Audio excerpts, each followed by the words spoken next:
Welcome to the Simply Be Found Huddle, where Dean and Rob talk about everything business. And today we have our guest, Scott, on. Scott, welcome. How are you doing? Doing great. Thanks for having me. Perfect. Can you tell everybody a little bit about you and what you're about before we kind of get into a conversation and just get started? Yeah. So I'm representing my company, Bag Cards for Good Golfers. So we make fun on-course card games to mix up rounds of golf. So whether you're into drinking, gambling, or just having a good laugh, our games are kind of designed to make golf feel a little more inviting, a little more inclusive, take the pressure off of scorekeeping, and really put the focus on really having fun and enjoying the round. And so we launched in 2021 and had some viral success, and it's just kept climbing and climbing from there. And here I am today. Perfect. I know nothing about golf. I'm really good Awesome. at putt golf. That's about it. I've only been on one golf course my entire life, and that was during my divorce. And I remember this cart that was driving through, and that's about all I remember. So Rob, you didn't hang out with. So Scott, I around a lot of the rodeo guys, professional rodeo people, and we used to play this thing called cowboy golf. And anything goes. And I played with these guys that were bullfighters, and for cowboy protection and that kind of thing. And the whole point of it was, and I was a little younger at the time, a little more stupid, is before they had the tops on golf carts, we'd run and try to jump over the golf cart that was running at you at full speed, kind of thing, And so that's my idea of golf. That's a whole different animal. But I'm a horrible golfer. I go out with 6 balls in my bag, and I come back with 20 because I hit the balls in all spots down by the Oh yeah. To go.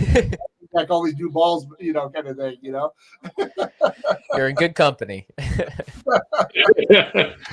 So what is it you do to make golf different? Now I'm kind of curious. Yeah, so let me see if I have my studio is so dark right now. Got a open game. So this is our main game. So we like say if Cards Against Humanity and Topgolf had a baby and abandoned it on the golf course. So our main game is 107 different playable cards in 5 different categories. So the idea is you draw a card before taking the tee box, and then do whatever it says. So some of the cards are going to make the round a little easier. Some are going to make the hole a little harder. Some are just going to get you laughing. So a lot of them are pretty simple. So like this one right here, since you're a putt guy, throw this one up. So it's I've done top golf too, so I guess I could add that. There you go. You're good. You got the bookends of it. I did that one time. So this one is your putts. You can't use your putter on this hole. Like high 5 iron only. This one's fun. It's called Prediction. You must select your next club before hitting your current shot. So you kind of have to be like, all right, I want it to land here, and you're going to pick your club accordingly. And if you have the wrong club in your hands, then you're just kind of damage control from there. So there's hard ones, there's good ones, there's fun ones. There's attack cards in our game, which are cards you get to play against other players. So simple thing. There's one where it's called Walk It Off, where they have to pick up take their bag off the golf cart and walk the entire hole. Just so simple, fun stuff. Kickball, where after everyone's tee shot, you get to pick one player and kick their ball as hard as you can in any direction. That's really fun when they're like real close to a hazard or like a lake, and you just walk up and because by then they forgot about the card being drawn, then you walk up and just kick their ball into the water, and it's very satisfying. That's my kind of golf. Yeah. I like that. So how many adult beverages does it take to dream this thing up? Oh man, this was ironically a sober venture, but okay. It was funny because we you made the decision early on. We're designing the game. It's like, all right, how dirty do we make it? How there are all those decisions, and we decided to make it kind of like PG-13. So innuendo for sure. Nothing blatantly terrible. We're tamer than Cards Against Humanity, I believe, and they're sold in Walmart and Target. So I felt like that was a good benchmark for us. And then for like the drinking rules too, we asked and we got a bunch of feedback of people saying like I don't know. The idea was like if we didn't include drinking rules, then we didn't have to make it 21 up. And so the first thing we did was release a drinking rules expansion pack designed to mix into the game. So the idea is if you want to have drinking rules, you mix those in. They're the same card categories, and every now and then you pop one up, and it's the drinking rules are really fun because a lot of them are while your tee shots in flight, everyone has to chug until it lands, things like that. But then there's stuff that has like I was just like, what can we do that's like out of the box? Like, how can you just use the drink as a prop? They'll have one. And so there's one called Hold It, where it's like you have to play this entire hole. You can't set your drink down. And that's really funny to watch people try to figure out how to hold it in their mouth by the top of the can and try to swing. Like it's, fun stuff like that. So, or if you're playing with the right guy, he'll just go get his drink and put it on his head and, be drinking out of that. Exactly. A little beer in the pocket. I have my straw. I'm good. I planned for this. A little lanyard around the neck. Good to go. So how'd you come up with this? I was just a terrible golfer. I grew up playing just for fun. Like with my brother, we go to like a par 3 course and just hack away out there. And my senior year of high school, my parents moved to a neighborhood it was on a golf course. And so part of like them buying the home is they got like a membership for the first year or whatever. So I go out golfing with my dad, and usually he'd get off of work. If I was home in the summers, he'd get off of work, and then we were right off the 10th tee box. So we'd walk through our backyard, tee off on 10, play 10, 11, 12. And there'd be about time it's getting dark. And we were across the street and we walk home. So, so I enjoyed playing. Like I played on my middle school golf team, but again, I never somebody who could never break 100 by any means. So a bad golfer. And I had a friend of mine in Nashville that I know from music and touring, and he was like, hey, like, let's go out and golf. And he's a single digit handicap. And my rule was like, all right, cool, but you can't give me any advice. Like, I'll go out and have a blast. Like, I enjoy it, but like, I'm not working on my game. So don't give me swing tips. Like, don't get me in my head. And he was like, deal. And so as we were playing, we just started making up sort of fun, weird things to level the playing field. Like simple things like, all right, we'll both hit driver, but then we're both going to take my drive. And once we get on the green, you can putt twice from your first position, things like that to try and even it up without, just adding strokes. And then we kept coming up with weirder and weirder ideas. And I just kept thinking about it afterwards. Just kind of how I'm wired. It's like, oh, what else would be funny? What else would be funny? And like, this should be all like saved somewhere. Like, what if it's a card game? And it was 4 years later, kind of during COVID, and I had a bit of a creative sort of lull, and like in my workload was a little light, and I had some free time, and I was talking about it at a party. We were playing cards with some people from our apartment, and I told them about this game. And then that night I was just like, man, I'm going to be this guy telling this story into my 60s, like, or someone else is going to do it. And I'm like, I had that idea. And my wife was like, well, I mean, what would it take? Can you do it? And I'm like, I don't know, maybe, probably. So bootstrapped it, and I called my buddy who I'd done that round with, and I was like, hey, you remember this game? He was like, yeah, I'm into it. I would invest in it. Like, I'd love to be involved. And so I was like, all right, I'm going to start a Google Doc. I'll share it with you. As you think of stuff, plug it in. Let's start there. Let's see if we can come up with a bunch of ideas. And I'd figured out with some math of like a card count would have been around 110 cards. Would be kind of like one of the break points. I was thinking 150 cards in my head when I was just thinking 150 ideas. Yeah, it was just like, what? It's like 52 in a box plus the instruction cards. So a normal playing card deck typically fits about 55 physical cards. So I'm like, okay, double it. And then that should probably work. And at the end of the weekend, I had 75 ideas written down. Like, and they were just, I had a note pad on my phone. I was just all throughout the day. And so the ideas came actually just pretty quickly. And and then just design the cards. I had enough knowledge of Photoshop to get in there and kind of get my hands dirty. Sent some comps to a buddy again from my music days, who did a bunch of like band merch and stuff. He's an illustrator and a graphic designer, and I'm like, hey, here's what I want for the logo, but I need you to actually make it. So this is our logo here with the little FORE and the teeth and the little Jolly Rogers with golf. Yeah. There you go. I like it. And so, yeah, I mean, from that, then it came down just the next step. It was always the next step because I'd never launched e-commerce before. I knew marketing. Like, I knew social media and digital marketing. We had it. Branding, we had it. Branding, voice. I was like all that all day long. But creating an e-commerce site, managing e-commerce, 3PL fulfillment, shipping, taxes, duties, sourcing, like, so it was one step at a time. It's like, we got to find someone to make these. So I reached out to all these different companies and some companies overseas, and they sent me cards were easy, boxes were harder. to find really a box we liked and that we could get made custom for us. And yeah, samples sent in, and then we picked one, we designed it, we sent it off, and got the first. I think we ordered 750 for our first run, having no idea if they would even sell. And yeah, we put our explainer up on TikTok, and this was in 2021. So our explainer video was, at that time, because they limited to 60 seconds, it was in 3 parts. And one day our store started going off, and we realized, one of those had I say viral, but it wouldn't even really be considered viral at the moment, but a couple 100,000 views on it, but it was converting really, really high, high shares, really high purchase rate, really high conversion. And we sold out in a matter of days, and then rolled that all into another round. We put all that money into 2,400 air freighted back so we keep our momentum up.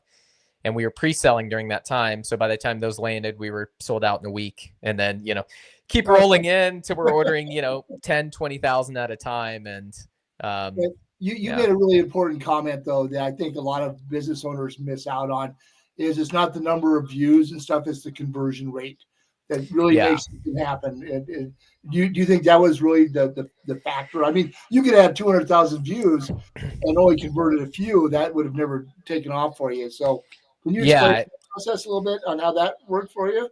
Yeah, there's so many factors at play. I think what really helped us was, while it doesn't seem like a terribly original idea, like I was convinced that somebody else had done this. And since then there's, half a dozen different games out there, of course, which we expected. And actually another company launched really at the same time as us. Like we had product in the ocean because it took 3 months to get it.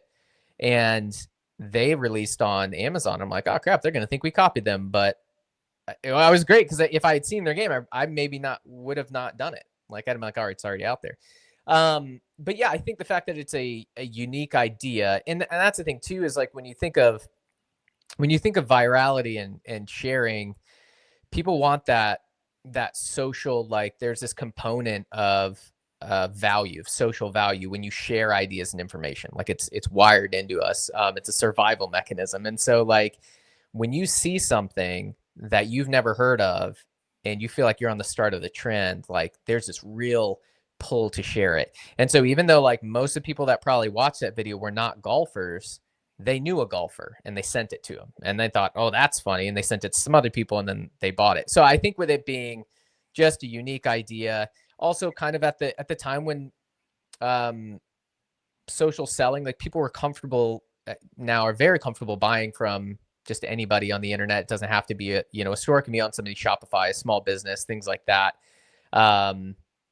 Amazon, stuff like that. So it was just kind of the right intersection for everything. But it converted really high, and of course that's amazing. And you wish everything would convert at that many sales per view. It's not always the case, but but it's nice. It's nice when it happens. We had a video last October, something like that, about a little over a year ago, that went mega viral for us. It was us reading negative ad comments and like kind of blind reading, and then blind reading the responses from our intern. So the whole premise was I obviously set everything up so that I could, do it with my business partner. So we were in a golf cart. So he was blind reading everything. And yeah, the idea was like, hey, we discovered this was happening. We got to figure out, are we supposed to fire this person or give him a promotion? What do you think? And then we were reading these savage replies, and it went super viral, and not really even to a golf audience, because it appeals like, yeah, sure, it's golf, but it's really more about the story of, karma and putting people in their place and standing up to the Karens of the world. And I think it's pushing like 14 million, like huge sales boost from that. And it converted at a way lower rate than the original video, because it was like the targeting was so much broader. But once you have 13 million, 14 million views, I mean, the scale of that, it converted, 0.5%, and that's still a huge lift. So, yeah, it's interesting that some videos convert really high. Other ones are kind of more entertainment. But that's the thing when you're releasing social media content, like the most finite resource is not money. You're not asking for people money for people's money isn't the biggest ask. It's asking for their time that's the biggest ask, and asking for their attention. And that's what companies like mine and like everyone else, when you're advertising, you're vying for people's attention. You go for the lowest cost per attention, or if you get somebody to pay attention to you for 4 or 5 seconds, that's so valuable. And so really making sure that you capitalize on that, whether it's educating, informing, entertaining, or converting, or it's just once you realize that, like, oh man, like everybody's asking for, you only have 24 hours a day and you're not awake for all of those, and you only spend so much of that time on your devices, and all these advertisers sort of vying. So you just have to have the better ad, the better content, the thing that's more entertaining, or is going to get them to stop scrolling. And that gets harder and harder as people get better and better at making good content. Well, and the algorithms have changed. So you own a social media company as well. So you have that on top of this one. So the social world is starting to take this huge shift. I had a conversation with our team this morning. I'm like, all right, we're not going to put as many videos out to social as we were. We're going to focus on getting those to YouTube because that's working better for the B2B world. But I mean, you still have to go to TikTok. You still have to do all that stuff for those reels, but not as much. Start aiming towards our website and making our website the center point to where it is, to where the blog has the video, it has the content, has all that, because we have a higher conversion rate if they come into the website piece. And I think e-commerce fits into that same piece where you have to, it all depends on what you have inside of your alignment of how they're going to buy. But if they can't buy directly on that social media platform, you got to aim them to where they can make that purchase. So it's a whole entire dance and balance more than it ever has been, because you want to be able to also get them to convert, and to be able to get those conversions. Most of the time in e-commerce, they have to be on your website. Do you agree on that? I mean, for us as an e-commerce company, I mean, B2B certainly, but for us, it's sort of a double-edged sword. Is we can sell everywhere. Like now TikTok Shop, people are very comfortable with that. So our products are we're on TikTok Shop, we're on Meta Shop, we have select products on Amazon FBA, and then our website. Obviously, like, I would prefer that people check out on our website for a number of reasons. One, we're able to, if they're on our website versus, let's say, Amazon, we capture their info on that. With Amazon FBA, we don't. And so we don't have that sort of data, which obviously, re-engaging them when we have new products coming out or expansion packs, but also just for the data on our end, on the back end, to do like campaign lookalike audiences and things like that. Email is really great to have. But the other problem you run into, so for us, I'll run a Meta campaign that's, primed to convert. So the idea is that they're converting on Meta Shop, or it goes to our website and they convert on our website. Correct. We have to factor in this entire halo effect. Just because somebody discovers you in a place where they like to consume media doesn't mean they're going to check out in that place. And so you have to be everywhere. Luckily with like Shopify, they're pretty early to market with integrated plugins for all of the other platforms. So everything runs through a Shopify. Use a little bit of setup on Meta's, a little bit of setup on TikTok Shop, but it all runs through Shopify, which means it all goes through a 3PL. It all stays nice and organized. Amazon, not so much, but yeah, the customer behavior. So what we saw on, for example, what we saw on TikTok, when things were going viral on TikTok, you would expect to see on our website traffic, because this, when we launched, it was before TikTok Shop was around, right? You would expect to see that the website traffic was coming from TikTok, because our website was linked in the bio. Click, you're over. And nobody was clicking on it, were they? What they were doing was they were going to Google, and they were Googling our name natively. So we had all these organic spike in our name, and the only reason they would have heard about us was from this TikTok video. And so we learned very early on the customer behavior is like, okay, great. So you need to have, you make sure your SEO is on point, because people are going there. So what we've realized, we take a very holistic approach when we look at our acquisition costs. We have to go all in, which is tough, because when you're pulling levers on Meta ads, you have to consider the whole landscape. Because what we'll see is you would look at a Meta ad that's set to convert, and it's like it's converting at $25 per sale. That's absolute trash. You're losing money.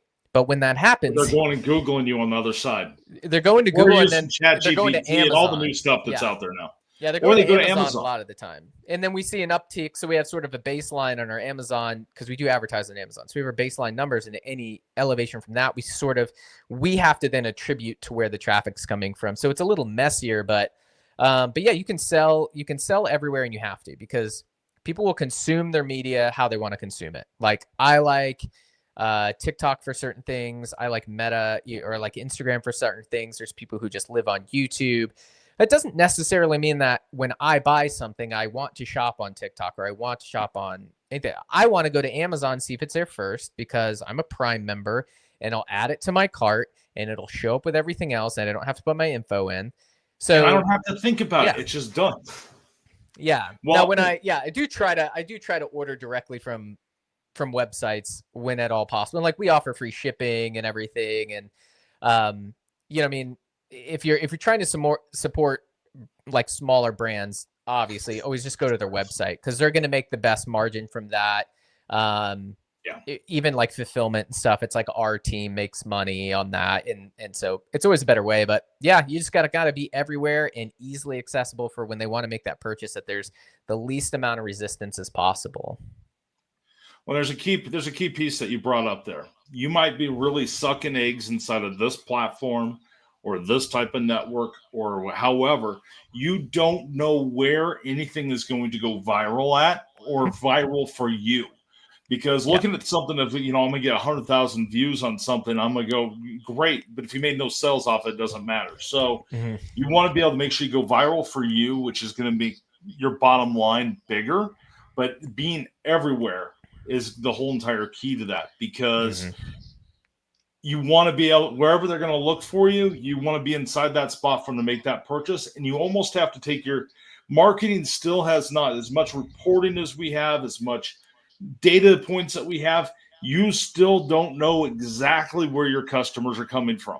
No. So they might find you on ChatGPT using their search functions. They might find you on voice search. They might find you on Google, Bing, all these different places, social media networks. So we look at that as a whole entire tree.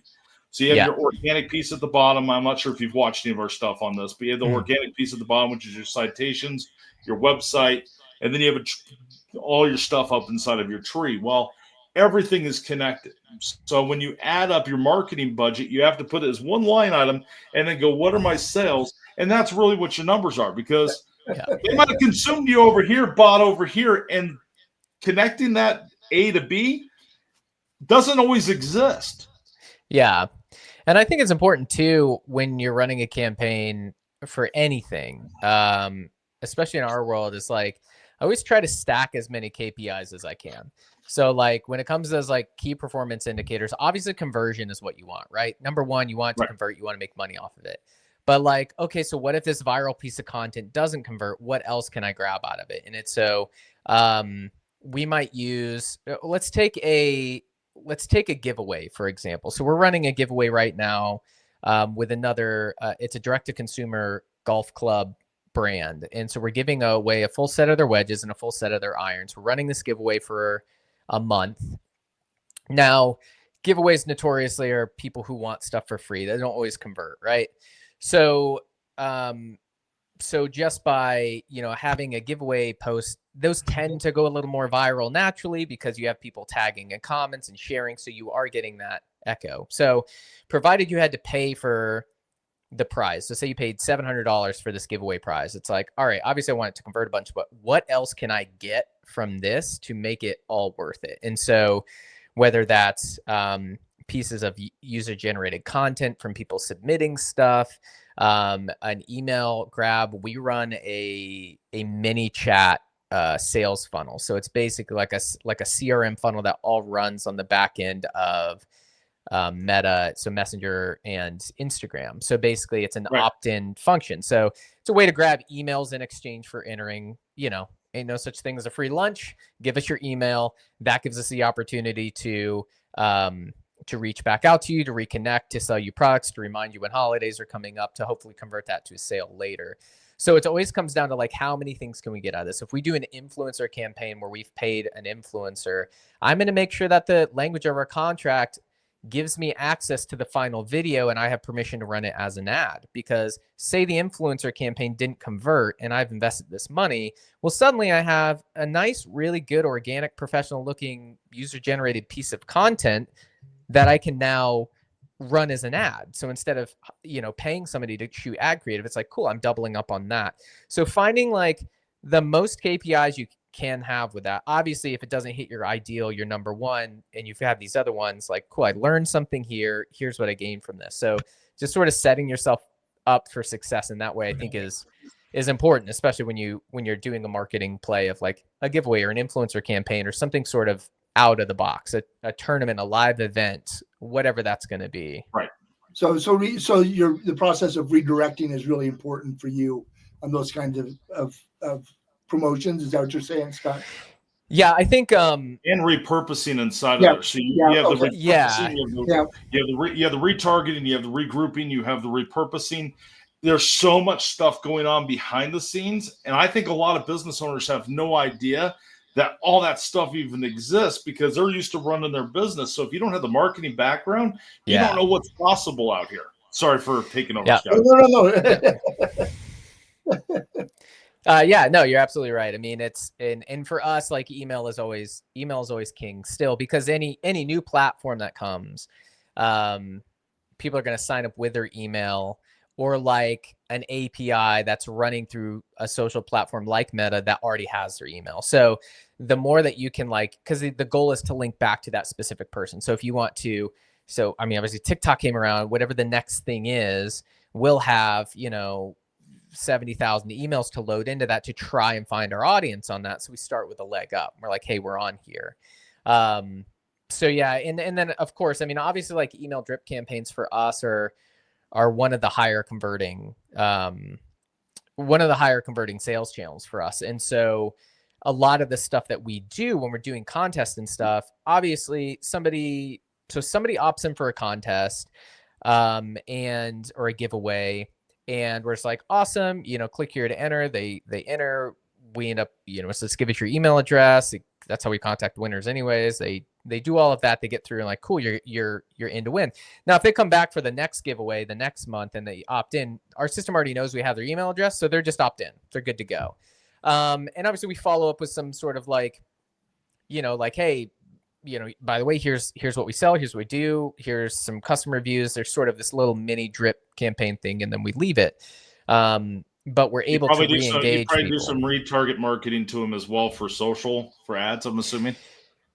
No, so the whole point of doing this mini chat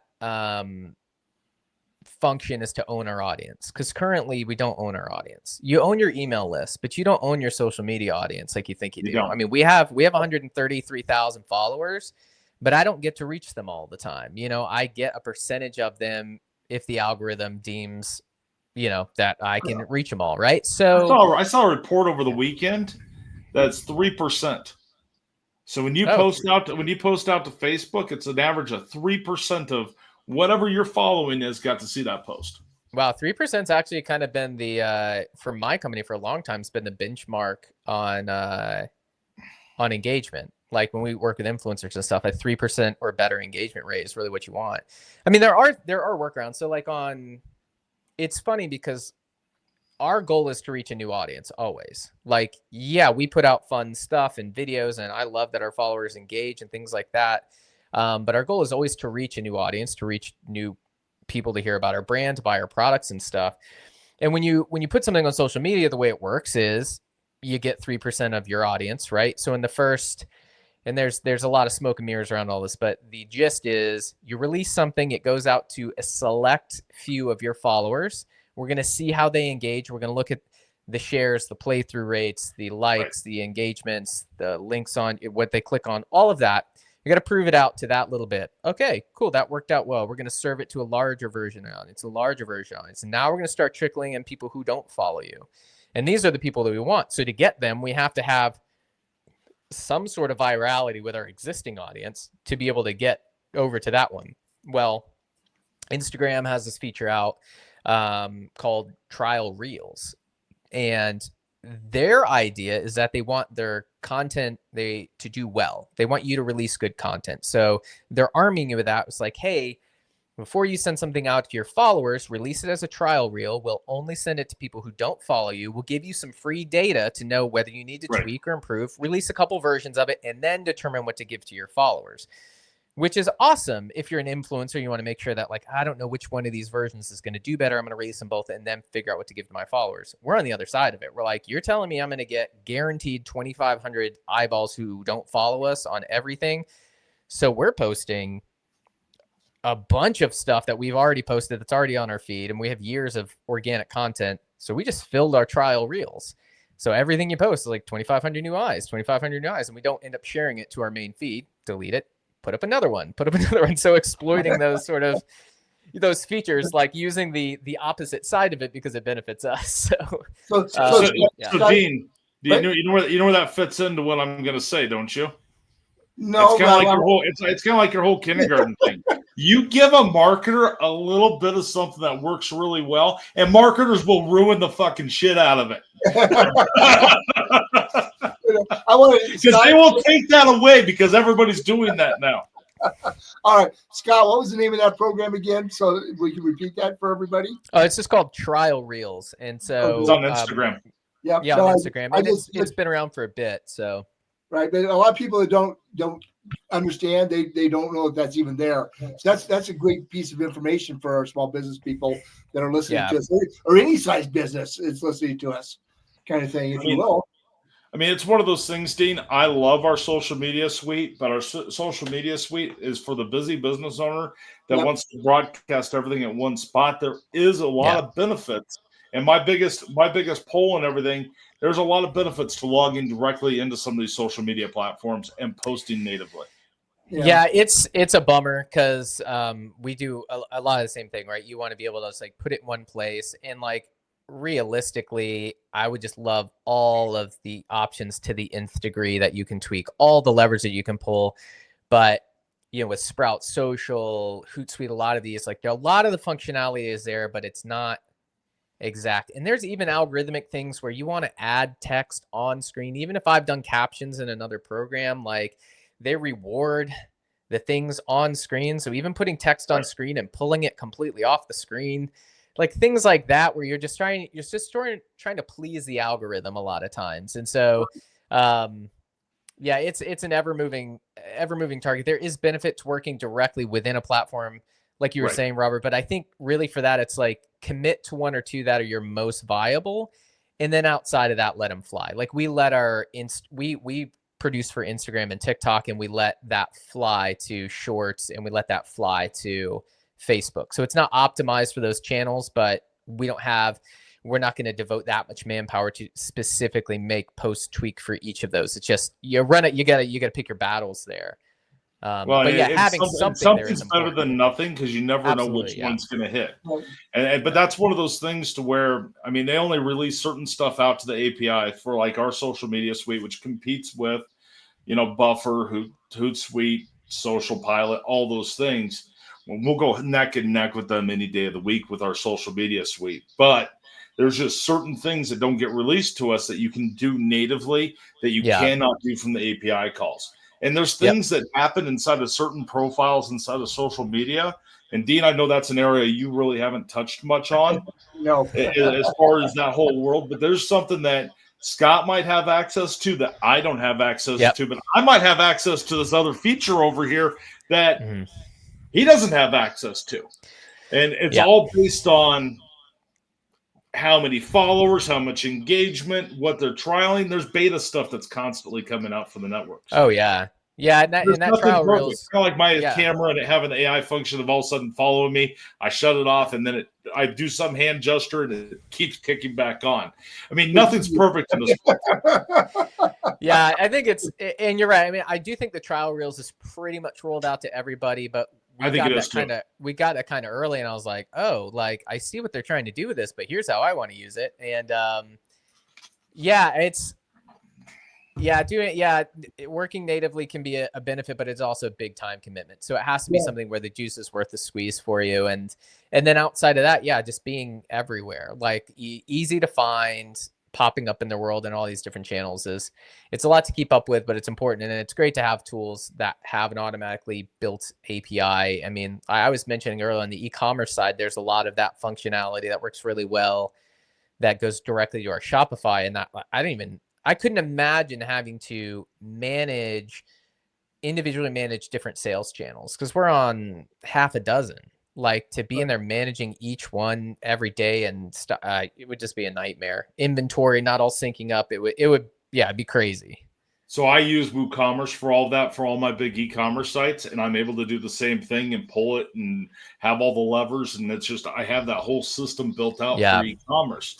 E-commerce is a complete different ball game than an actual retail shop, or if you're talking about a contractor or whatever you're talking about. Dean, your other business, it dives into both of those different sides, to where you have your stores, but you also have your storefront, which then when you have both, you've touched on the stores a little bit for it, but you haven't gotten to that next level. And there's a lot of other things you could do inside of there as well. But yours are so unique. It's crazy. But that's why every single business is very unique in its own way, and how you approach it is all going to be based on budget. Is going to be in a consideration in there, but the biggest consideration is going to be how much time do you have, and where are you going to see the biggest benefit. Yep.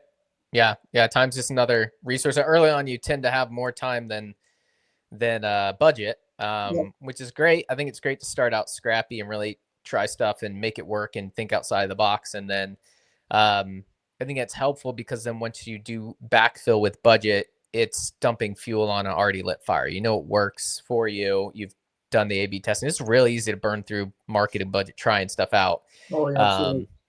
And ads lead you alive, especially ones that don't work. I mean, it's all a game that you have to be able to learn. So, Scott, you started off as a musician, if I remember your backstory right. So you went from musician, then you started your social media marketing company, and then you went to starting off having this bad cards company going. Am I looking at that right? Yeah, and there was overlap with the marketing company and music, as it was kind of something I did on the side, and a lot of consulting and sort of 1099 freelance work, and work for a bunch of social marketing companies. Kind of hopped on projects for seasons, and then COVID hit. Music touring was non-existent, and so my wife and I, we were playing together, and we had an electro pop band at the time, and we diverted our attention towards the marketing company because there was a lot of traction there, and we could scale it if we wanted to invest the time. And so we did, and it grew really fast. We have a team of probably about 8 now, and our COO runs a lot of the day-to-day. So I'm involved a lot less than I used to be. I mean, significantly less than I used to be. And it's allowed me sort of the space to work on bad cards. So it's sort of like there was overlap between the music and marketing company, and then it was just marketing, and then we're missing that creative component, and then bad cards came in, and so keep on keeping on. So my question for you from that, when you started bad cards and you started at the very beginning, you had to think about it like the business owner being in there and figure everything out. How much did you learn and implement now into your social media company? You know what? What's great is actually bad cards gets to be a proving ground for a lot of things that we'll take into. You could play and it only hurts you. It doesn't hurt somebody else. Yeah, exactly. I mean, and that's the thing, is like, I'm comfortable with, I don't even want to say failure, but like trial and error. Cause like, as long as you get data and you learn something, it's like, cool, I know to avoid this in the future, or this didn't work, and like back down to the list. When you're talking to a client, they want to know what's going to work for them. And I obviously, there's sometimes it's like, here's the theory, here's how we think it'll work, here's what we're expecting. And then we'll own, like, it didn't work this way, we're going to pivot, or like, yeah, it worked great, it's doing better. So yeah, I mean, things like I was talking about, the mini chat sales funnel, the CRM directly through DM. I mean, that's something that, when we talk about the algorithm and stuff, I think the thing you should always look for is pretend you're the algorithm. Like, pretend you're Meta. If you're advertising a Meta, what does Meta want? And then try to sort of scratch that itch. They want to push these new features. So if they're pushing things like video, if they're pushing things like instant experience, if they're pushing things like DM conversations for conversion. You should do that stuff because they're just going to give you extra love because they're kind of getting people to use the feature. So when you lean into new features, they're trying to test it themselves. Right. Yeah, and they want it to be a success because they told, they have investors that are like, this is the next big thing. And like, they're going to pull some levers to make sure it's the next big thing. So like, yeah, let's take the benefit from that. So I mean, yeah, so the mini chat, that's what I was saying. Like, so there's a lot of focus on moving to DMs and DM groups and DM messaging groups that they have. Because they're finding that the users are spending more and more time in their DMs, especially on Instagram. I think it's because the user behavior goes to TikTok to consume, YouTube Shorts to consume, and then back to their original platform to connect, much like I did with Facebook to Instagram. I'm a millennial, so and a lot of the new people are like Snapchat to, they're going to keep the thing they started with because it's their whole friend group business outside they communicate. So anyways, with that, we decided like, okay, I'm doing a big investment and this big rollout for this mini chat, this DM CRM functionality. Whatever I learn from this and whatever success or failure I see from this, I am able to take to my marketing company. When I have a client has a problem to solve and I'm like, this could be a way to do it, then I'll have the data and the case study. So yeah, you're absolutely right. Backcards gets to be my case study for everything I want to try. It's a little playground. And then, yeah, anything I learn, I obviously carry that into, consulting and contract work with our other marketing company. So I'm going to ask the question. I hear all this. Oh, go ahead, Rob. Go ahead. So we utilize Dean's other company for that. And I've got my handful of companies I have and what we have inside of there. But I learn more by playing around with those. I wouldn't be able to coach. I wouldn't be able to innovate. We wouldn't be able to build what we've built without being able to build it for a purpose and also be able to play with it. Because if one of my companies has a hiccup inside of it, it's one of those things to where, okay, well, if we learned and picked up the data, we got it. Failure's okay. You don't learn how to ride a bike without falling a couple of times.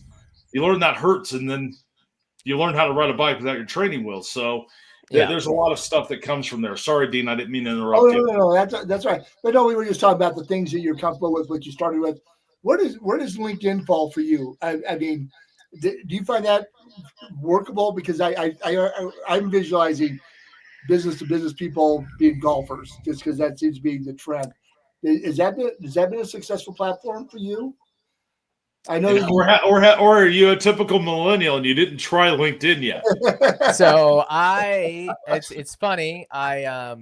Just being in my line of work, when there's a new social media platform or, a push for one or demand for one, I'll join it, I'll participate. I mean, that's a big Gary Vee thing. Don't post anything until you've consumed content. So you understand the conversation being had and you can speak in a tone of voice that fits the room. I downloaded the LinkedIn app and TikTok on the same day. And I spent time in both of them. And I definitely think they're very different worlds. It's funny is like all the platforms are different, but the human psychology and what people want is the same. I mean, it's the same people on TikTok that are watching funny stuff or scrolling or, on Instagram Reels that are on LinkedIn during the day. You're just allowed to be on LinkedIn on your computer. I agree with Gary Vee on that they might be the same person inside of there, but when they're in each network, they're thinking about a different process and they consume the information differently. If you guys and I were hanging out and we were having a conversation like this on a podcast, the language is going to be different. The tone is going to be different than if we were at a business meeting or if we were in a bar. And that's something we tell our clients a lot of times when we're running their social across different platforms. We're like, you need to say what you're going to say, but like, same audience, right? But if we were in a business meeting, I would speak differently than if I was in a bar. If I was in a bar speaking like I would in a business meeting, you would get the ick and you'd be like, what is happening? If I was in a business meeting speaking like we're grabbing a drink at the bar, you'd be like, this clown needs to get out of here. So you need to have the right voice for the room. And so for a lot of companies, while you're still keeping your branded voice, it needs to sort of shift across platforms to be, a little more casual or whatever, but still, still maintaining your branding, your voice. But for LinkedIn, I read a lot of reports, I do a lot of research. We don't do a ton of B2B with either of my companies. And realistically, as sort of a fan of a little more black hat, sort of gray area, participation in marketing. I've done things on LinkedIn where essentially it's like, cool, I want to reach the decision makers in this vertical. And then so I'll use a program that will essentially scrape all the emails of anybody in that vertical. And then I can reach out to them on, I'll put those into a meta ad and directly just reach out to that customer list because the cost per attention is cheaper on Meta. Plus, you're kind of approaching them in their off hours when they're just scrolling, which is nice. Yes. So I kind of do some different stuff like that versus LinkedIn ads. I mean, a lot of people that I know in my industry that I've worked on that, they bitch about them so much that I'm just like, let me say anything there. But I mean, obviously B2B is a lot more expensive, but your acquisition costs typically tend to be a lot higher because that's it's not a $30 card game purchase. That's, tens of thousands plus of, revenue that comes from that lead. So you can definitely afford to spend a lot more money on your acquisition costs for a lot of people going B2B. Oh, I want you to try something for LinkedIn. I want you to take something that you're going to put out to TikTok for a short reel or out to Facebook and start posting it as you inside of your connections that you have inside of LinkedIn for you personally. Don't do a company page. Do it for you personally and send it out there just for a month. Anything you're sending out to another network, just include it in there and just send it out and see how well it does. Because I think you're missing a little bit of an opportunity. Yeah. And I think you're missing out on a free opportunity. Because the worst case scenario, they're going to go, I'm going to unconnect with you, and I don't think you really give a shit. So, well, kind of. You do, but you don't. But yeah. Yeah, we do a lot of.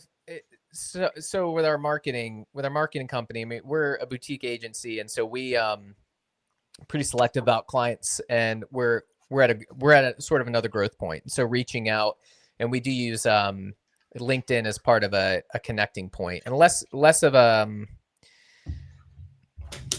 advertising, less hard selling, and more of like that's kind of done through email and stuff, and sort of a touch base of like, hey, we should be connected, and that sort of trust building. And so we do use it a lot for that. So I could see my COO on my marketing being like, hey, man, what are you doing? Posting this. So I'm seeing kind of a shift inside of LinkedIn. And I'm seeing something kind of happen with Bing majorly with that. So Microsoft owns LinkedIn. Mm-hmm. So I don't know if you knew that or not. But I mean, Microsoft owns it. So you have Bing places. I am feeling that Microsoft is getting ready to make a huge shift. Since Microsoft has such a big share inside of OpenAI, I see something happening between LinkedIn, Bing places, and ChatGPT or OpenAI for the part that they have. I see something kind of working and merging for what I'm seeing from the technical big overall picture of what that looks like. They're working on something. I don't know what it is, but I think it's going to be where that's going to change LinkedIn for how that social environment's going to work. Yeah, that's interesting. I mean, that's always my thought too. Is just like, oh, if you've essentially got a social media network, you're allowed to kind of play with at work. Oh, it's research. I had a job in college at a campus TV station. When I had no work to do, I would go to the Apple website. They had movie trailers. It was a big thing they had. They just showed all the movie trailers on their website. I would just watch movie trailers all day because I'm like, man, well, I don't know. This is it's kind of work. I won't get in trouble. Most firewalls don't block LinkedIn. A lot of firewalls at corporations are now blocking all social media networks besides that one. Yeah. So, I mean, there's all I'm seeing. So when I look at things from a data aspect for how the world is kind of changing for social, for search, and all the stuff that's mixed in there is, for one, I think we're going to have some new social media platforms pop up this year or at the beginning of next year. Don't know what those are going to look like or be, but I think they're going to be more AI based. Facebook will probably go buy them to try to stay on top of it. That seems to be the new. That seems to be the new thing that ends up happening. But what do you think is missing? That's always interesting to me when people always ask, like, oh, when's the next social media platform coming up? And I'm like, when there's a need. That's the big question. What do you think the shift is? What's missing? what's missing right now? Because I mean, with TikTok came video. Like it was a video first, and they did it. Instagram was kind of the spinoff of photos. Well, you had Twitter, and then that was just text, and then it came into Instagram, because that was more photos. So it's like you would have Twitter, but you would also have Instagram, and then it would be like, okay, I'll have Instagram, but I'll also have TikTok, and so it was sort of backfill with features, right? So it's now you can post videos and photos. Like you could post photos on Twitter once Instagram came out, and then same thing with video working back. But like, what's the next missing component outside of just algorithm? Like, I think the user, the virtual reality stuff, which that makes no sense to me whatsoever. Meta's got that covered. Oh, really? Oh man, I think I haven't played, so I've never wore any of the virtual reality stuff yet. I have not went into the metaverse yet. Do you play video games, Robert? Nothing. Okay, never mind. I'm just saying, like, I grew up playing Halo and Call of Duty and stuff, and I tell you what, man, I've had VR for a hot minute, and first person shooters, and so it's incredible. I heard it takes you into a whole world. I've never been a big gamer. I mean, I won Super Mario's Brothers, the very first version, and burned out 4 TVs and 3 consoles to be able to accomplish that. But all you had is the pause button. You didn't have a save button back then. But no. I mean, I never really got into games. So I think really what it's going to be, and I've seen a lot of movement, people buying up real estate in the metaverse, and it's like, cool, we're going to have this virtual storefront, things like that. And then we saw this stuff with NFTs, and I'm like, there's still some functionality in that. It kind of hit this big old hype in it, but there is actual practical functionality that will kind of backfill, I think. I think the next thing is augmented reality. Mixed reality, so you're wearing a device, and you see this with like the Meta glasses and stuff, where you're seeing digital stuff within a physical space. On the gaming side, there's a game which I have not downloaded yet because I don't have anyone to play with, but you go through your house. It's a shooter game, and you design the level through your house. Like, you're walking through, you build a barrier, you put guns, you put ammo, you put charge points, and then you're playing laser tag in your house in this VR space, and you're hiding behind stuff that you built, and it's augmented. So you're seeing your actual space with these other things on it. I think that is, as that gets better. God, talk about a mind fuck. I mean, geez. Dude, it's so cool. Next thing you know, you blew up your TV and you didn't know if it was real or if it was fake. I tell you what, on the game that I play, it's basically, it's like Meta's version of like not Roblox, but it slipped my mind. Fortnite. It's kind of like their version of Fortnite. So, you drop in with a squad. It's this whole big map that gets smaller and smaller as you go to force the teams together. You're getting ammo, you're getting guns, you're getting upgrades, and then you're fighting other teams, things like that. Well, part of the functionality of this game is you can climb anything, and you can jump off of anything. And if you open your wings, you have this like wingsuit that comes out, and you can glide anywhere. So I'm terrified of heights. And they have these 2 huge, they have windmills in the game that are, in real life would be a couple 100 feet tall. So you're literally climbing. Then you climb up to the top of the windmill, and you're looking down. My hands are sweating so bad, and you have to step off of this thing and open your arms. So when you see people jumping into their TV on, those TikTok compilations, like, I get it. When they get to the end of the balance beam and they dive into the wall, like, it's immersive. And that's the thing, is your brain doesn't know the difference. Like, it's responding. It's like watching a scary movie. Like, there's not a murderer in the movie theater with you, but you're still having the visceral reaction. So, yeah, it's an interesting playground. You guys are talking a foreign language, man. My first video game was Pong. Come on. I like Pong, but you know what? If I go back to the Atari games for, what I played the hell out of before the Nintendo came out, is I really liked Frogger. There you go. Classic. I mean, I don't know what is going to be next, and I don't know. I think there's going to be some major shifts. And there's going to be some. I mean, there's already been some major shifts for how businesses are being found, for just in general, and for what it means for the business world. But what it means for how people are consume content, I don't know. I mean, we've taken such big big, huge jumps in technology. I mean, when I was a kid, you went to Blockbuster and rented a movie. Actually, it was before Same. Blockbuster even existed. You went to Same. a family place and they had a curtain in the back. And they had adult movies behind. And I mean, Be kind, rewind. Come on, you guys, right? Right. Yeah. I mean, I can physically close my eyes and remember exactly how that store was laid out. But it's one of those things to where we've taken such big jumps. And I don't know where it's going to go from that piece. I mean, I was talking to a group of investors over the last week, and they're like, well, what do you think? I'm like, I don't know. I don't know what's missing. Someone will figure out something that's missing. Well, we're kind of at a plateau, aren't we? A little bit right now. It seems like we go to a plateau like in anything, and then all of a sudden somebody comes up with something and goes. Well, I think up, you know. Yeah, I mean, I think VR and augmented reality are going to be the next really big thing with the big applications. And I think AI is huge, and I think AI is going to be almost the best at like this data-driven component of it, of really kind of like turning it up to 11. You know, what we had before is just going to go through the roof because you have this AI processing stuff in the back end. I mean, when I try to think of applications as a marketer, I'm like, okay, what would it look like? Like, okay, I'm thinking, let's just say VR. When this came around and people were buying Space Meta, I'm like, cool, is Bad Cards are we going to have a retail, like a virtual retail space? Like you can go shop our store, you can walk through it, you can draw cards, you can go hit out of a little Simba, like within our shop. I'm shocked you don't like, have an app. I was already thinking that during this conversation. Oh, that is the bane of my existence. No, that's always a question we get.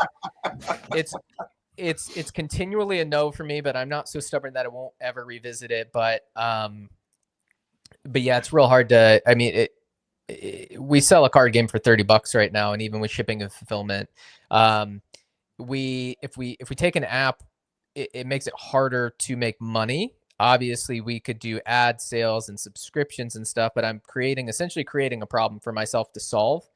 Correct. I mean, that's why I didn't bring it up originally in the beginning of the conversation, because I had this whole entire argument and fight with myself while we're having the conversation. But the voices in my head. I think the biggest component is like our customer base. Like if our followers is primarily like golfers, male, stuff like that, but people who shop from us, it's a pretty even split. Men, women, all age groups, because it's a very giftable item. So the second we become an app, we lose the gifting. Also, we are in retail. We're in PGA Tour Superstore, Shields, PGA Airport stores, and a bunch of stuff. And so like we would lose that retail component as well. And yeah, but yeah, I mean, shoot, I'd set up a virtual store in a heartbeat. But the other thing too is just think about like advertising. This is cost per attention, right? So you start having like Meta glasses on.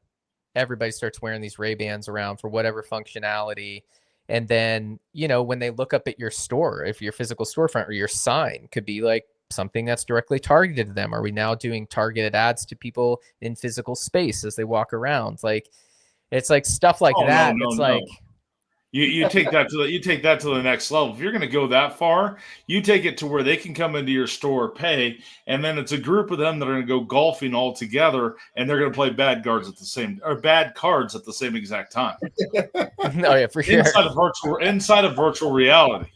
But I think like if I'm like, I can't even imagine what that would cost to develop out. Right, but yeah, it's all happening. Like if I think about so I think about like, okay, I have a retail store. I have, let's say I have PGA Tour Superstore. I get golfers in there all the time, and I have, the products and stuff that are advertised in there, things like that, or a stadium. And they have like partners and stuff. So say I have a retail space, I have people coming in and I have, ads up. Well, suddenly, instead of that being a static ad, that could be a video ad. It's showing different stuff because I know who my market is that's in there, and these people are paying to be on there. Like, well, what if instead it's the smart TV that links up to any AI glasses, because this is a world where everybody's wearing them, right? So suddenly I have a signature on all of these people. So now instead of selling the advertising space in my store, I'm selling advertising space almost like it's an app. So you guys and me are all going to see different ads on this TV directed towards us because I'm an attentive audience. There's the attention. Now that's what I'm selling. So it's like stuff like that would just totally not something we can even like really comprehend because it's just not there. But like 3 years, it'll be old news. Like it moves so fast. Yeah, absolutely. I mean, we're really close to it. It'll be a whole shift, and it's going to be a shift where a certain market is there, and then it almost opens up the current market we're in for everybody that's on it, because you'll have a bunch of people that just go focus on that, and it actually make this a lot easier to do than that. And then you have to make the shift to have both. And I mean, it's going to be a huge pain in the butt for whatever is going to be coming, but I agree with that. Yeah. But I think the thing that's always excited me with whether it's a new platform, a new feature is, or really when stuff goes away, when there's a big hit, when adversity hits, when basically anything happens that levels the playing field, the people who are going to figure it out, who are going to get creative, are going to win. And that's a place I like to be in. Like, I don't like there's a lot of things you have to do because it works. And that's why everyone does it. Like email drip campaigns, not very sexy.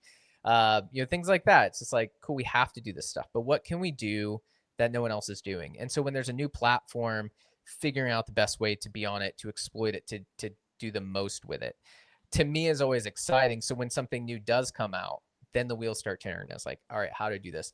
But it doesn't matter what comes out next. Like the fundamentals of the marketing and the human behavior and what they connect with does not change. Like all of those sort of principles are still there. It's like the need that elicits the search. It's the emotional connection that drives the purchase. And specifically for direct to consumer at any level, does this resonate with me? And so, and when it comes to ads that are going to be in your face when you're walking down the street and stuff, I mean, same thing. They're really, as a marketer, you're going to look to like educate, inform, entertain, to offer value on the front end, whatever that is. Offer value, show yourself as somebody who is offering value, and leave a trail of breadcrumbs that is like full loaves of bread back to your site, to your store, to your program, to your consulting, to whatever it is, so that they can discover it on their own. Just make it really easy for them to discover. So that will all remain the same. It's just, how do I do this within this new application and the next application and the next application? Well, it's all about your data. So when you control your data, having all that information, it's all still going to be based on that. So it doesn't matter what world comes up or pops up. It doesn't matter what new device. I mean, I remember back in the 90s when I was building websites back then. I mean, you're building for basically one said screen that, was the big box screen back in the day. And the color palette wasn't very huge. Yeah. It was better than black and white. But I mean, you had pixelation and all that. You didn't put a lot of pictures on anything because it didn't accept it. But nothing's really changed to today based on the data, because it's all about putting out the data and making sure you're everywhere. I mean, everywhere could be a huge world. Right, I mean, it's constantly changing. I know we've looked at, the virtual reality stuff for Simply Be Found, for it going out to the virtual reality when that happens, when it takes off. I think it's still too new to be able to know where it's going to end up from what I've seen. So I've kind of kept an eye on it. One day I'll put some glasses on and see what it actually looks like. I guess I can say that I have used the meta version of the regular glasses that'll replace a phone or be in addition to the phone. I've used those. That's as close as I've gotten to it versus actually the huge goggle pieces. I haven't done any of that yet, but it's one of those things to where it's interesting where it's going, but you have to control your data and you have to make sure you're following everywhere, because not everybody's going to go that direction. They'll still be over here. They'll be over here. And that's what I love about marketing is it stays the same, but how you deliver it is there. It is exactly. I mean, it's just all there. It's kind of like AI. We've had AI forever. We just repackaged it and had access to new hardware, actually had software that worked with the hardware to produce natural language, which we've been working on that for years. I mean, I did some Black Hat stuff back in the day that was written articles and stuff, but it's nowhere near what you can do today. Yeah, you knew it was exactly where it was coming from, and it did not sound good. What are you saying? The Black Hat is now acceptable today? No, always. Oh, okay.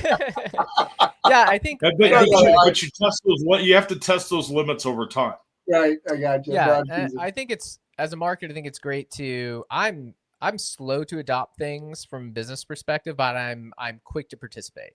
So because then I know how it works. We go back to that, that Gary Vee quote, where it's just like, yeah, download this app and use it for a month, participate on it, understand what the user experience is like before you start presenting stuff for the user. And so for me, same thing is like, cool. I want to be very plugged into I use AI all the time, but like be very plugged into this and the capabilities and what's happening, to know when it is the right time to pull the trigger and when the application is there, when the intersection for how good it can be and how good it should be goes, right? So it's like, cool, this is so close. I'm not going to use it yet for this application, but we're not far away. So mentally, I'm prepared that this functionality is going to be taken over AI once it's there, and it's not going to be far off. So yeah, being plugged in and knowing about what's happening, whether or not you're participating from the marketing side or applying it to your company, two totally different things. I'm an early adopter when it comes to trying things as a consumer. I'm a late adopter when it comes to implementing them into business. I want data, I want case studies, I want personal experience to really know if it's gonna win. And I watch things, and I like to watch them, and I like to figure out, okay, where is it going to be? What's the market going to be like for it? And that's what I love about marketing, is we're in an ever-changing mode for what it's going to be. And I mean, it's kind of like voice search. So voice search, we were one of the first people really to talk about voice search. Wouldn't you say, Dean? Yeah, we pretty much dominate that whole area right now because we were early in. We were all in at that early on. I started seeing a shift for people using it, and I like to watch people. So I'll go to different places and I'll just watch people and see how they're interacting with their devices and what they're doing. I love Vegas for that. Probably one of my favorite playgrounds is to go to a casino and see how they're consuming data, but in how they're interacting with stuff and the human behavior piece, because that'll tell you a lot about where someone's going to end up and what technology is going to come to be able to help that part out. Yeah, exactly. I mean, it's kind of like we wouldn't have the internet if it wasn't for porn back in the day, because that's how it made all of its money. It's true. Porn and illegal activities. I mean, that's what made the internet. I told someone that the other day, and they're like, "I don't think so." I was like, "I think you're right." I was like, "What do you think made the internet?" She goes, "Well, I started using the internet because I started, all my Bible studies on it." I'm like, "Well, I might have been a small part, but it wasn't the main part of what made the internet. I remember it." The reason that your Bible study was on the internet is because porn blazed the trail and built the structure around it. Built the infrastructure because the money was there. Exactly. Now, going to that topic, do you know what the very first text message, basically what would be considered a text message between things, do you know what that was originally invented for? By using cabling? So it would kind of be email text kind of piece? I'm guessing one of those 900 numbers. No, it was actually for them to be able to communicate between nuclear warheads. So the bomb facility places, for them to communicate to the next piece, because they had to manually pull it. So that whole entire thing was all data transferred through data lines and fiber lines or whatever they were for being able to communicate. But it'd be a message on a screen, and they thought it was absolutely cool. That was the very first forms of text messaging. I want to look through. I want to do case studies on every new piece of tech. So I'm going to say everything started as a weapon, started as discovery, government funding to make it a weapon. Then it goes down to consumer level. It's like, we're going to make it porn, and then it's everything else. So it's discovery, weapons, porn, everything else comes underneath. I mean, we'll talk about you enjoy on the internet. How many people are using that for that porn side right now? It's the first thing. It's the first thing. It's like, how do we enhance porn with this? Yeah, I think that's I love that. I love that concept. I want to do a whole bunch of research, and that would be such a funny TikTok video. Everything you do on the internet, you think you get to thank every new advancement in technology and communications. You get to thank weapons and porn, and then you get what's left over. That's the proving ground. I mean, it's an interesting concept because, if you think about it, you go all the way back to the Westerns. They all had the, saloon, and they all had the dance hall that was, where you could go upstairs. It's been what's been innovating towns forever and bringing people to look for gold. And so why would it stop with technology, right? Why would it stop? I mean, it's just constantly going through. They do call it the new gold rush. Every time there's something new, that's what they refer to. So it's like, all right, there's opportunity and there's money to be made. we're gonna need some smut involved. That's just how it works, right? I got my mind out of you guys' gutter, man. I'm telling you. So, I mean, but it's one of those things to where it's absolutely just crazy along the ways, but history repeats itself, and we develop based on what, how much information we can consume and the data points that are there. Right now, I think you have more money opportunities making sure you control your data than you've ever had. And I think there's a lot of value to the data, and I don't think people even realize as a consumer how much data we know about them when they come to a website and when they, interact on these social media networks. And most businesses would have no idea how to even make most of that data. And it's funny when, like, it's weird for me on the consumer side. Like, I don't mind. Like, tailor the preferences to me. Like, I'm gonna have to watch a commercial anyways. Like, I've discovered products I love on sponsored ads and things like that, and suggestions from like Amazon. Like, absolutely, show me. If you're gonna show me ads I want. Like, it's so weird how people like the hubris to think that like they should just get to play for free. I'll say this. We ran ads on Reddit, and if you understand the Reddit community, it's just the most cynical. Like, Reddit's great. I think you get some really, in the comments section, some really high value, highbrow, smart, funny jokes and interactions. Like, I love to read but Reddit comments it's and a do cynic. research. It's full of cynics, and like, we ran ads on there, and it's so funny because like I left the comments on, which people are like, good on you for leaving comments on, because I'll get in there and get dirty with them. Not in like I'm trying not to violate terms of service, but like just being kind of like pretty gray area.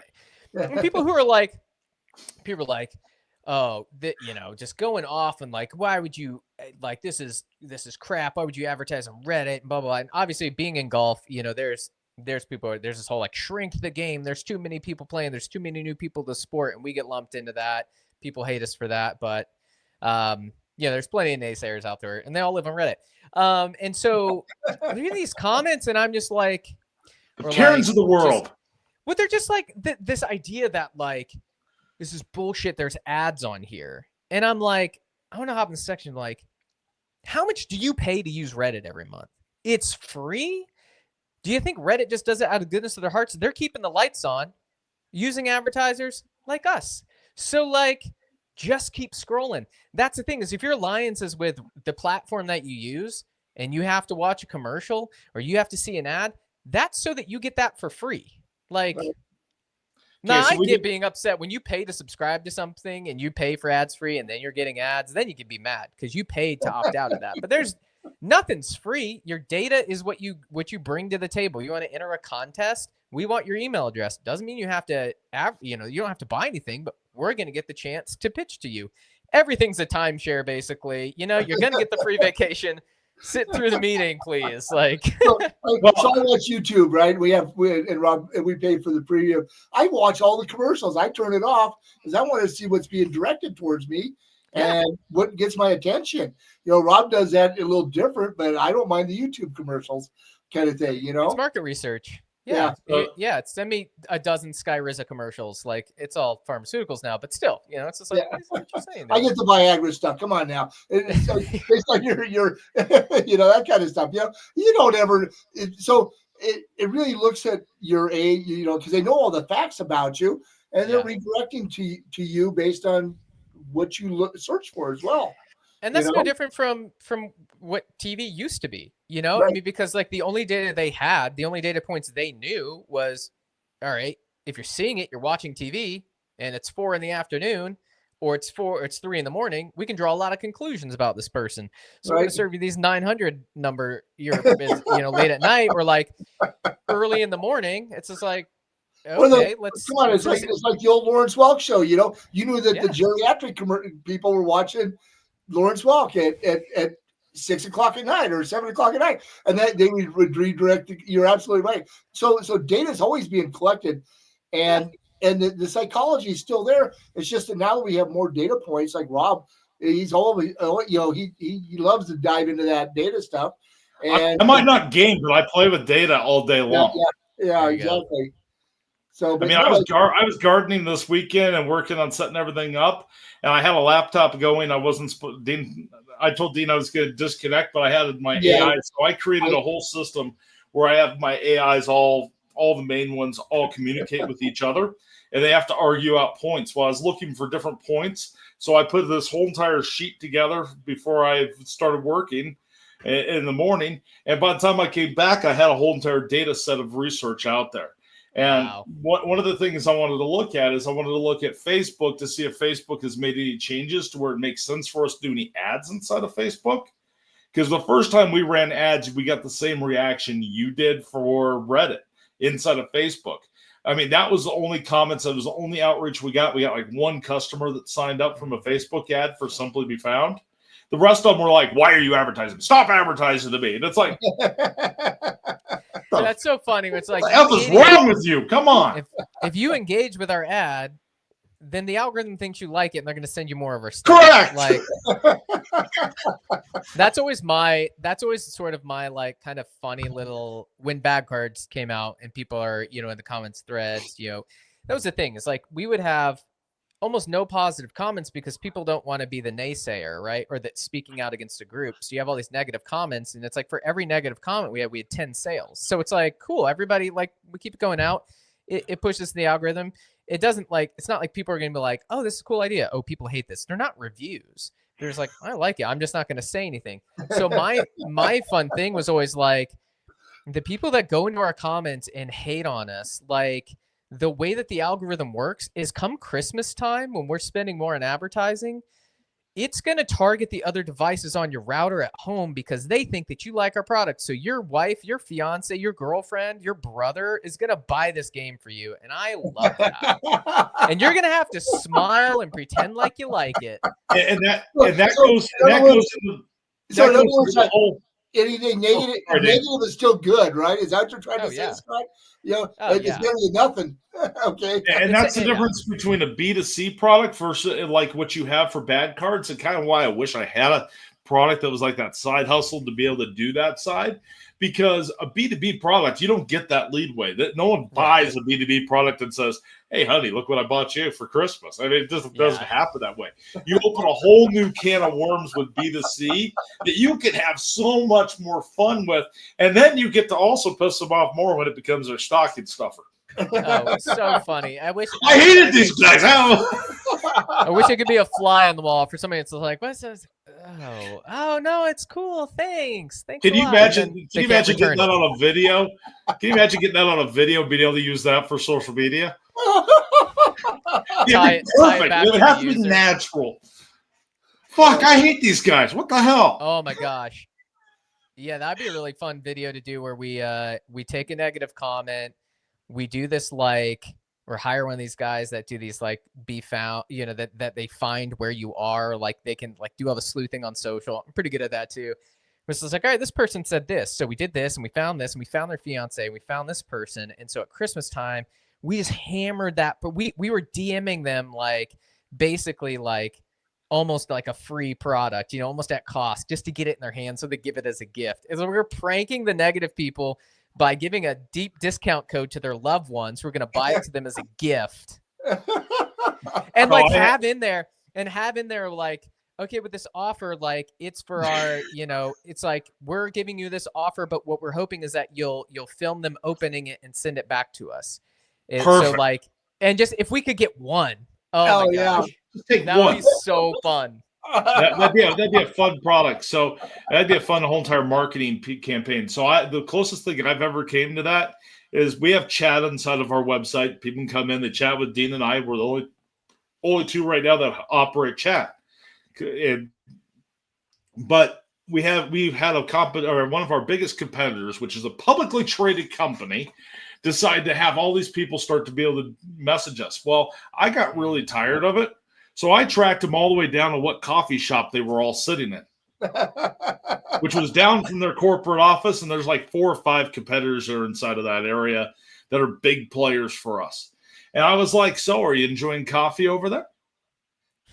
It was crickets. All the chats shut off as soon as he did that, Scott. And everybody stopped talking. And then I got a phone call going back to my VC days, their CEO called me, and I'm not going to say their name to throw them underneath the bus, but he calls me up and he goes, "You can't do that." I said, "Well, why can't I do that? I tracked everybody down. Stop wasting my time. And we're a small, little, tiny company compared to your big publicly traded company. Stop wasting our time. Unless that's your goal, I'll turn on some bots for that coffee shop. They can have a conversation with the bot all day." But no. Oh my God, that's amazing. I mean, well, how'd you tell it? How did you know it was us? How'd you figure that out? So that's for me to know and for you to figure the hell out. Go have fun with that. Go put an R&D team on it. So that's why the data that you collect when you're online is just phenomenal. And then I think you're right on that, Scott, on that whole thing, because it works for the sellers as much as anything. So. Well, it does, and and that's why small businesses need a coach that understands all of that stuff. They need someone on their backside.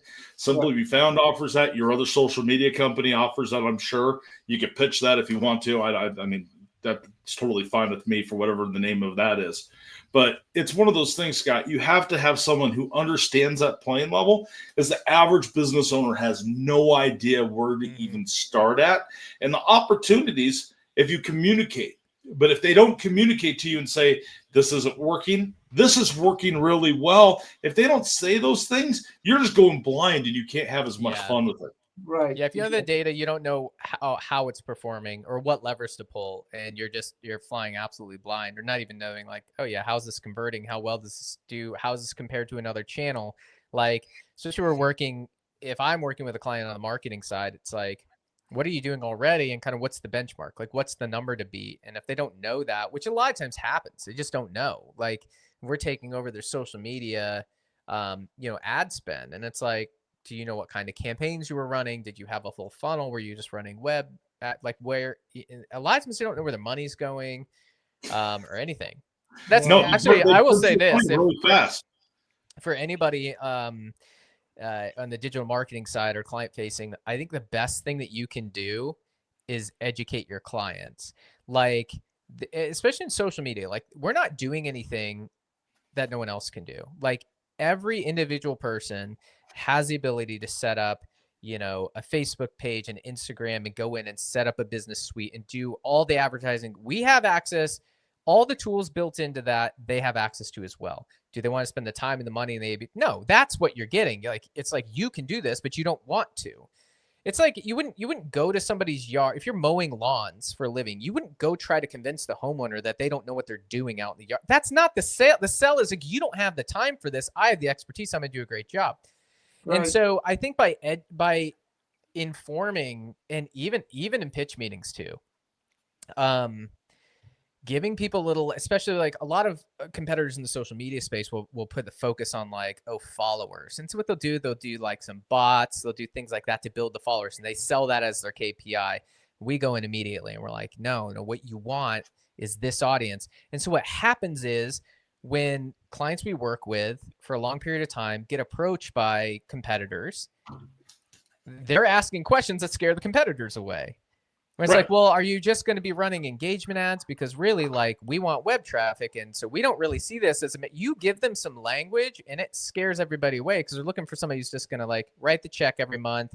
They're going to come in real cheap and they're just going to be throwing some bot accounts on to just get their likes up. I'm like, oh yeah, now you have, look, you had 200 followers. You have 1,000 now. How good do we do? And I would ask them directly, I'm like, did your sales go up? Did anything of those convert? Did your engagements go up? Nothing. You're wasting your money. Nope. So like, educating people, like, don't try with the smoke and mirrors. Just talk about what you talk about. Be passionate. Inform them. Share the information. It builds trust, and then also, like, it just scares away the competitors, because they're armed in those conversations to ask questions that the competitors a lot of times don't even know the answers to. What's funny about that is this. So for one, they're piggybacking. They're calling your customers off of that for that, to be able to get them to come over to them, because you've already done the hard work to be able to get everything working. So I tell everybody, when you start marketing, you start getting everything where it's good, you are going to get more phone calls. They're going to come with these reports that are just nothing but for sales, just to sell you on. And what I like about what you just said, Scott, is the fact that I've walked into a restaurant when I was doing just strictly marketing agency stuff. And I was like, wow, how are things going? Well, man, this marketing company did amazing. I have thousands of followers. I said, oh, great. Let's look at your report real quick. And we looked at all their, followers on Facebook, because that's all there was at that time. And I'm like, great. They're all in Philippines, India, and Bangladesh. Yeah, there you go. And I was like, so how many of these are you gonna get to come in and take care of your lunch special? Because they're the ones liking your shit, and they're the ones that are following you. And something tells me they're not coming to your restaurant. And he goes, well, I didn't know that. He goes, they just keep telling me that they get my counts up. I said, counts don't matter. Dollars in your bank account and getting to the right person is a lot more valuable than getting to someone who can't spend any money with you. There's very especially someone that probably doesn't exist or probably a bot.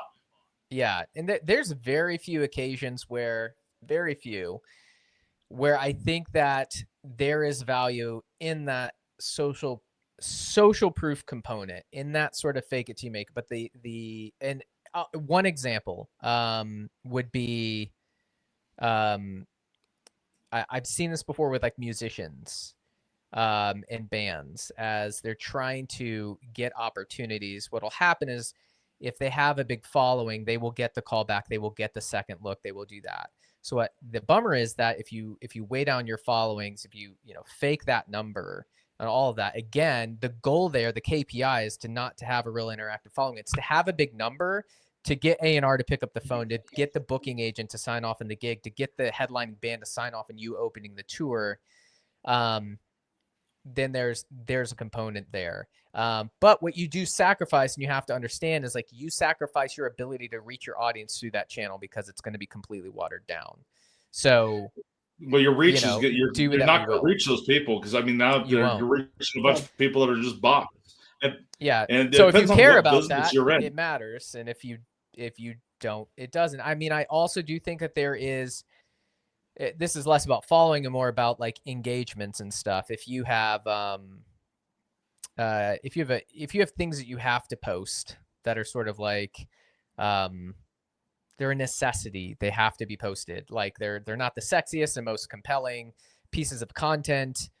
You obviously try to do them in a way, but like putting some engagements on those again is just the social proof aspect. I used to do this when I played music. This one actually didn't throw off our audience too much, which I really liked it for. But you would release a music video to YouTube, and then I would throw 30,000 views on it in day one through these little cheapy black hat apps that do it like real slow so it doesn't flag, and then I would have that number in my head. 30,000 is zero. But what happens is then when you go to promote that video, our playthrough rate was a lot higher because people saw it and it's like, oh, this many people viewed it. Now this is worth my time. You have that social component, that social proof component that like, okay, I know this is worth my time. That's essentially like a bunch of 5-star reviews on a product you want to buy. And so then they go and watch it. So obviously our data, if we look in like, we didn't care where in the world people were watching this from, anything like that. We wanted organic views. So we knew after 30,000, everything was real. And so we would wind up with, in a normal video, we get, let's say it's like, 5,000 organic views on it over a month. If you start with 30,000 and then push it out, your organic views are up in like, 60,000 organic views. So again, there are very few occasions where that does make sense. But again, it always comes down to your KPI and your strategy, and does it serve your strategy? And if you would ask that restaurant, what is your main KPI?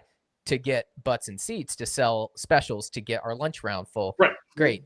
Now let's design a program that'll facilitate that. And it might not be social media. So many of our social media meetings, a lot of times, especially with consulting, especially with a lot of B2B, it's just like, why do you want to have this, that, and the other? It's like, oh, because, and I'm like, I don't think this is going to serve your main. I think there's, Google search, organic SEO. These are ways where I would see, like, I have recommended clients, like, don't spend money on social. Like when we're talking in our meetings, I'm like, I'm not going to take your money if it's not the best thing for your company. I'm not going to give you bad advice. Like, do this, do this, do this. If you check all those boxes and it's going well, then there's an opportunity to incorporate social. Then come back to me. And I mean, I think it goes a long way with trust and stuff too. But yeah, a lot of companies are just in there to like, let me sign a client, let me get them on the books, I'm going to feed them some data and pull the wool over their eyes. And it's a crappy way to do business. And also it doesn't serve anybody, and you can't last long like that. No. Right. I mean, so we post out to Facebook and all that different stuff. And I looked at data. We've never really, I think we've sold maybe 10 accounts to anybody inside of social media for the B2B side. And I mean, you would have thought when I had the conversation with the team this morning before I hopped on this, huddle with you, and my whole conversation was, we're going to kill that off.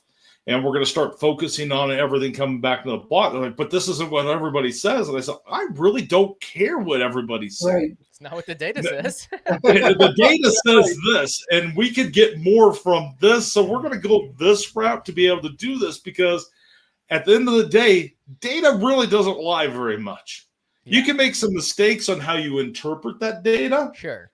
But the variable's not very big, but it depends on your brand. Now, what I love about the marketing world that we're in today is you could take a business that is doing the same exact thing and they're in a different location, or they have a different vibe, or they have, this big investor group, but yet they're the same exact industry, and all of them have a different data set. Yep. If social might work for this guy over here because everybody likes him inside of that social media world. Facebook might be a good option. TikTok also, might be good. Also, there's no telling if that's, we see realtors all the time that do really funny. I saw a realtor that, because they have to be on social media, right? Yeah. And I saw one that was just like, she was going through a house, but she was like doing a voiceover in each room. She was like, if I were playing hide and seek, this is where I'd hide in the house. So you saw her feet sticking out from under. It's really funny. And it's like, if you're a local realtor, or you're a realtor and you're looking at that, you're like, oh my gosh, Debbie from Tucson's killing it. And it's like, she has all these millions of views, but like, do you know if that gets her like listings? Maybe it does. But it's like, you don't really know how it converted for her outside of like, now Debbie can probably, sell some collagen cream because she has a following that listens to her. But, or you might get an HGTV show. But yeah, there's no guarantee if somebody's going viral that it's converting to sales. So obviously, if they can use that audience in some way, but especially when it's a niche audience, or it's really like when it's geo-restricted audience, then like we've done a lot of like geo-targeting, like geo-mapping, pulling like mobile ad ideas and stuff, and like following customers and into target zones and stuff, which is creepy and really cool and fun to do. Because it's just like for a restaurant, it's just like, you don't want, like you're in Atlanta, you don't need somebody in San Francisco liking your page. Like, maybe they'll visit once, like, unless like that's not what you want. You want actual customers. And so, if you don't have the data behind those numbers, you don't even know if it's working. Well, look at it this way. How much of it are you doing to be able to have your ego of this is what I'm doing? Because it gives you that dopamine, I think is what it would be, that releases out because, look what I'm doing. It gives you a feel good moment inside of there. But if it's not going out to your bank account, it's crazy. But real estate is an interesting market when you're talking about marketing. What comes to my mind first, back when we did phone calls and we did all this different stuff, we had this real estate agent inside of Dallas, Texas, and she subscribed with us and became a member to be able to get her firm onto voice search. So this lady, we'll call her Debbie just for shits and giggles. She wanted to be number one inside of voice search. She sits inside of a office that has 200 realtors, and then has another office across the way that has another 400 realtors that are attached to that office. And she calls me up and she goes, I'm not number one. And if I'm using your system, how do I get to know? Why am I not number one? Absolutely just pissed because she wasn't number one on voice search every time. And I'm like, ma'am, if I could sell you the number one spot of being on voice search every single time, for one, I wouldn't be selling it probably to you, but there's people that would pay a lot of money for that spot to be known as the number one realtor for your area. You have over 800 people that are inside of the real estate market in Dallas that's within 1.5 miles from your location. It's going to rotate through all of you at some point based on some kind of data algorithm behind there. you're not going to rank it for number one realtor for every time. And if you do, once out of however many searches happen for that, congrats. Yeah. And she got so pissed off. I'll never forget that. I'm like, you got to think about what your whole entire market is, because you're not going to. Yeah. That was a conversation point between us for a long time on that whole thing, because realtors are a very interesting group of people anyway, because of the trying to get their inventories up and all that stuff and make sales. It's a tough market to always get your marketing out there, because they're all putting money into it to get themselves seen. So it's a tough one. So but I like the idea of the idea. I'd love to know what kind of results that person's getting, because it's just such a great approach, I think the whole entire bad cards concept is awesome. Even though I don't play golf, I mean, I think you came up with something that's awesome. And I was thinking about the LinkedIn piece. We'll make sure we publish this out to LinkedIn. I'm really kind of curious on the data side to see how many people do it. So I want you to stay in communication with me and let me know how many people from LinkedIn came over to you, if you can tell. Because I think that'd be a really cool piece there. And when it comes to e-commerce, what I love about e-commerce probably the most is you have a lot more data points. Once you get into a retail shop or a construction or a realtor, your data points go way down. You can track every single step inside of e-commerce. You get a lot more data points. I'll say this: anybody who sees this, especially on LinkedIn, go over to our Instagram. Everything we have is bad cards for good golfers. For is FORE. If you search any combination that, you'll find us. Look for the skull and crossbones. But if you DM us or message us, this will work on Facebook too. Pod, POD. That'll like send you an offer, but then I'll have that data on my end to know who saw that word and went over. And even if you don't buy anything, just go through and just put in the pod trigger, and then we'll be like, all right, okay, I see you. Exactly. I mean, but that's the fun thing about data. I really enjoyed today's conversation, Scott. Thank you for coming on. For sure. We could go on probably for another hour talking about it. I mean, I'd love to have you back on at some point. But for those that are listening to this one, where can they find you? How can they find you? And all those different details. Yeah, on social, everywhere we are Bad Cards for Good Golfers, FORE. Our website is badcardsforgoodgolfers.com. And if you prefer to shop on Amazon, you can certainly find us on there as well. So anywhere online you buy stuff, we're there. So awesome. Perfect. Well, thank you so much. For sure. It's great meeting both of you guys. Great chatting with you. It's been a pleasure. Have a good one. Bye.